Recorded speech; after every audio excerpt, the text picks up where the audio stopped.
Good morning students. Today we will start new unit 11 alcohols, phenols and ethers. सबसे पहले हम introduction देखते हैं कि अल्कोहल्स क्या होते हैं, फिनॉल्स क्या होते हैं और ईथर्स क्या होते हैं. Alcohols are hydroxy derivatives of aliphatic hydrocarbons.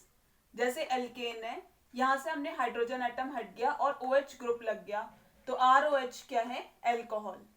जैसे फॉर एग्जाम्पल ये क्या है, मिथेन CH4, यहाँ से हमने हाइड्रोजन एटम हटा दिया और OH ग्रुप लगा दिया, तो CH3OH क्या है, अल्कोहल. नेक्स्ट है हमारा फिनॉल्स. फिनॉल्स क्या है, हाइड्रोक्सी डेरिवेटिव्स हैं एरोमेटिक हाइड्रोकार्बन्स के, जहाँ पे हाइड्रोक्सिल ग्रुप हमने डायरेक्टली अटैच करते हैं टू एरोमेटिक रिंग के. जैसे बेंजीन रिंग है, यहाँ से हमने हाइड्रोजन एटम हटाया और OH ग्रुप लगा दिया, यहाँ OH ग्रुप डायरेक्टली अटैच्ड है एरोमेटिक रिंग के, इसे हम क्या कहते हैं, फिनॉल. नेक्स्ट है ईथर. ईथर कैसे बने, सब्स्टिट्यूशन हुई हाइड्रोजन एटम की ऑफ अ हाइड्रोकार्बन एलिफेटिक या फिर aromatic by alkoxy group OR group या फिर एर एल्कोक्सी ग्रुप OAR, उसे हम क्या कहते हैं, ईथर्स. जैसे एल्केन है हमारा, यहाँ से हमने हाइड्रोजन एटम हटाया और OR ग्रुप लगा दिया, तो ROR क्या हो गया, ईथर. जैसे बेंजीन रिंग है, C6H6 बेंजीन होती है, तो इसमें से हमने हाइड्रोजन एटम हटा दिया और OR ग्रुप लगा दिया, तो C6H5OR ये क्या हो गया हमारा, ईथर. नाउ स्टूडेंट्स, अब हम क्लासिफिकेशन डिस्कस करते हैं अल्कोहल्स और फिनॉल्स की. तो classification of alcohols and phenols on the basis of number of OH groups, मतलब कितने नंबर है OH ग्रुप्स की, तो हम क्लासिफिकेशन देखते हैं. सबसे पहले है मोनोहाइड्रिक. मोनोहाइड्रिक का क्या मतलब है, जब एक ही OH ग्रुप है. डाइहाइड्रिक का मतलब क्या है, जब दो OH ग्रुप है. और ट्राइहाइड्रिक का क्या मतलब है, जब तीन OH ग्रुप है. मोनोहाइड्रिक जैसे CH3CH2OH, ये हमारा क्या है, इथेनॉल. और इसी तरह यहाँ पे OH ग्रुप है, ये हमारा फिनॉल है. डाइहाइड्रिक CH2OH, ये है ग्लाइकॉल. और इसी तरह यहाँ पे दो OH ग्रुप है, ये क्या है हमारा, रिसोर्सिनॉल. ट्राइहाइड्रिक CH2OH, जब तीन OH ग्रुप है तो इसे हम ट्राइहाइड्रिक कहते हैं. ग्लिसरॉल, और ये इसी तरह यहाँ पे तीन OH ग्रुप है, तो हाइड्रोक्सीक्विनॉल. नेक्स्ट है हमारी classification on the basis of hybridization. ये भी हमारा पॉलीहाइड्रिक, जब OH ग्रुप बहुत सारे हैं, तो इस तरह से CH2OH, CHOH का होल की पावर 4, CH2OH, एल्डिटॉल. और इसी तरह हेक्साफिनॉल, जब ये क्या हो गए, पॉलीहाइड्रिक अल्कोहल. तो क्लासिफिकेशन हो गई हमारी अल्कोहल और फिनॉल्स की on the basis of number of OH groups. जब एक OH ग्रुप है तो मोनोहाइड्रिक, जब दो OH ग्रुप है तो डाइहाइड्रिक, जब तीन OH ग्रुप है तो ट्राइहाइड्रिक. नाउ स्टूडेंट्स, अब हम डिस्कस करते हैं classification of alcohols on the basis of hybridization. तो सबसे पहले है अल्कोहल्स कंटेनिंग CsP3OH बॉन्ड, यानी कार्बन sp3 हाइब्रिडाइज्ड है, OH group sp3 hybridized carbon atom के साथ अटैच्ड है. तो हम ये देखते हैं primary alcohol, secondary alcohol, then tertiary alcohol. Primary alcohol का क्या मतलब है, जब ये OH group 1 degree carbon atom के साथ अटैच्ड है. 1 डिग्री कार्बन एटम का क्या मतलब है, जब ये कार्बन एटम एक ही कार्बन एटम के साथ अटैच्ड है, तो इसे हम 1 डिग्री कार्बन एटम कहेंगे. यहाँ पे क्या है, सेकेंडरी अल्कोहल, जब ये OH group 2 degree carbon atom, ये 2 डिग्री कार्बन एटम है, ये 2 डिग्री कार्बन एटम है, तो OH group 2 degree carbon atom के साथ अटैच्ड है, तो इसे हम सेकेंडरी अल्कोहल कहेंगे. 2 डिग्री कार्बन एटम का क्या मतलब है, ये कार्बन एटम दो अल्काइल ग्रुप्स के साथ अटैच्ड है, तो इसे हम 2 डिग्री कार्बन एटम कहेंगे. नेक्स्ट है टर्शरी अल्कोहल, जब OH group 3 degree carbon atom के साथ अटैच्ड है, तो इसे हम टर्शरी अल्कोहल कहेंगे. 3 डिग्री कार्बन एटम का क्या मतलब है, ये carbon atom 3 degree carbon atom है, 3 डिग्री कार्बन एटम है क्योंकि ये तीन कार्बन एटम्स के साथ अटैच्ड है, तीन अल्काइल ग्रुप्स के साथ अटैच्ड है, इसलिए 3 डिग्री कार्बन एटम है. तो ये जो OH group 3 degree carbon atom के साथ अटैच्ड है, तो इसे हम टर्शरी अल्कोहल कहेंगे. नेक्स्ट है हमारा एलाइलिक अल्कोहल.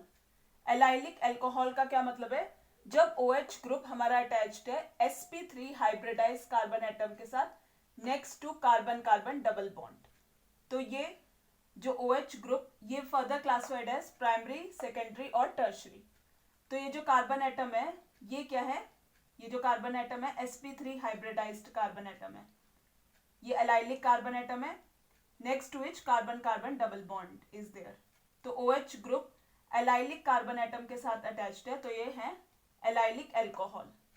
ये फर्दर क्लासिफाइड एज प्राइमरी, क्योंकि OH ग्रुप जिस कार्बन एटम के साथ अटैच्ड है उसके साथ एक ही ग्रुप अटैच्ड है, तो इसे हम प्राइमरी बोलेंगे।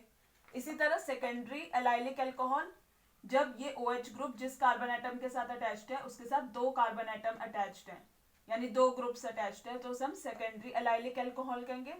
और टर्शरी एलाइलिक अल्कोहल का मतलब जब OH ग्रुप जिस कार्बन एटम के साथ अटैच्ड है उसके साथ तीन ग्रुप्स अटैच्ड है, यानी तीन कार्बन एटम्स अटैच्ड है, तो उसे हम टर्शरी एलाइलिक अल्कोहल कहेंगे।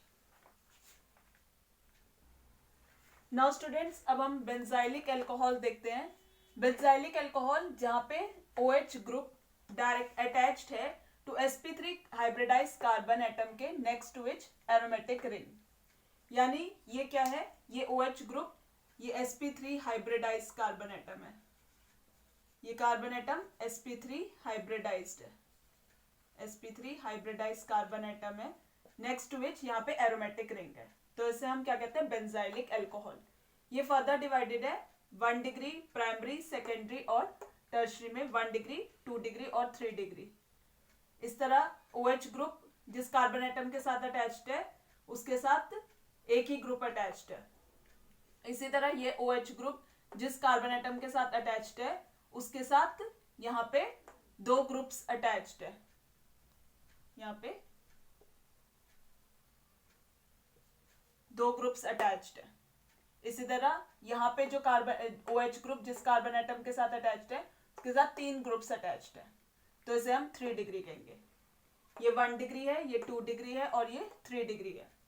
1 degree benzylic alcohol, 2 degree benzylic alcohol और ये 3 डिग्री बेंजाइलिक अल्कोहल है। नेक्स्ट है कंपाउंड्स कंटेनिंग CsP2OH बॉन्ड, यानी sp2 हाइब्रिडाइज कार्बन एटम है जिसके साथ OH ग्रुप अटैच्ड है। इसमें फर्दर है ये विनाइल अल्कोहल और फिनॉल्स। विनाइलिक अल्कोहल, यहाँ पे ये जो OH group sp2 hybridize carbon atom के साथ अटैच्ड है, नेक्स्ट टू विच यहाँ पे क्या है, डबली बॉन्डेड कार्बन एटम है, तो उसे हम क्या कहेंगे, विनाइलिक ग्रुप, और इसको हम क्या बोलेंगे, विनाइलिक अल्कोहल। तो ये विनाइल अल्कोहल है। ये फिनॉल्स है जहाँ पे OH ग्रुप डायरेक्टली अटैच्ड है टू द एरोमेटिक रिंग, तो ये फिनॉल है। यहाँ पे OH ग्रुप यहाँ इस तरह से पोजीशन में है, तो इसे हम कैटाचॉल बोलेंगे। यहाँ पे OH ग्रुप थर्ड पोजीशन में है, तो इसे हम रेसोर्सिनॉल बोलेंगे। ये थी हमारी क्लासिफिकेशन अल्कोहल्स और फिनॉल्स की। नेक्स्ट है क्लासिफिकेशन ऑफ ईथर्स। ईथर्स की क्लासिफिकेशन देखते हैं, सिमेट्रिकल ईथर और अनसिमेट्रिकल ईथर। सिमेट्रिकल ईथर का क्या मतलब है, जब यहाँ पे जो O के अराउंड जो अल्काइल ग्रुप्स है वो इक्वल नंबर के यूं, और अनसिमेट्रिकल ईथर जो O के अराउंड ROR जो है हमारा ग्रुप, ईथर का जनरल फॉर्मूला क्या होता है, ROR। तो यहाँ पे जो अल्काइल ग्रुप जो है यहाँ पे वो इवन ऑड नंबर में हो, जैसे यहाँ पे 2 है, यहाँ पे 1 है, तो ये अनसिमेट्रिकल ईथर है। ये सिमेट्रिकल है जब equal number of carbon atoms हैं, अल्काइल ग्रुप्स जो है अराउंड द O ग्रुप, इस ग्रुप के around equal number of alkyl groups हैं, तो इसे सिमेट्रिकल ईथर कहेंगे, और इसे अनसिमेट्रिकल ईथर कहेंगे जब unequal number of alkyl groups या फिर एराइल ग्रुप्स हैं। नेक्स्ट है एलिफेटिक ईथर और एरोमेटिक ईथर। एलिफेटिक ईथर का क्या मतलब है, जब बोथ R और R' आर अल्काइल ग्रुप, यानी दोनों क्या होंगे, अल्काइल ग्रुप होंगे, जैसे CH3O CH3, ये हमारे एलिफेटिक ईथर है। और एरोमेटिक ईथर का क्या मतलब है, यहाँ पे क्या होगा, जो ये एराइल ग्रुप होगा R या फिर अल्काइल ग्रुप होगा। तो इस तरह से C6H5O CH3 ये एराइल ग्रुप लग गया O के अराउंड, और ये अल्काइल ग्रुप लग गया, यहाँ पे दोनों ही एराइल ग्रुप है, तो ये एरोमेटिक ईथर कहलाएंगे। इस तरह से ये हमारा बेंजाइलिक अल्कोहल है, और ये हमारा इस तरह क्लासिफिकेशन है ईथर्स की।